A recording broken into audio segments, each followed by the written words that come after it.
Bidang-bida ngayon ang Scotland sa buong Kimpaulandia dahil ito ang tinutukoy ng mga solid Kimpaw fans na destinasyon ni Kimchi at Paolo Avellino matapos silang mabilis na pumuslit palabas ng England pagkatapos ng asap sa Birmingham.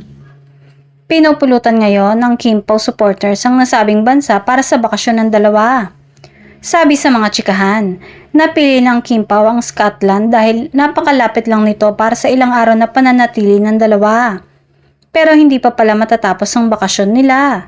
Ayon sa chika, mula sa Scotland ay pupunta naman sa US sina Kim at Paolo para sa kanilang extended vacay. 3 araw daw mananatili sa Amerika ang dalawa. Nababanggit rin ito sa mga ilang netizens ng Kimpaulandia. Para naman daw ito kay Paolo na gusto naman daw dalawin ang kanyang only child na si Aki. Pagdating sa ganap ng Kimpaw, madaling matuntun ito ng mga fans. May mga kontak ang marami sa kanila sa mga malalapit sa dalawa. Ang ilan naman ay aksidenteng nakukunan lang ang Kimpaw kung saan sila naroon. Kaya naman ang request ng mga fan, magpaayuda na agad ng mga photo sina Kim at Paolo.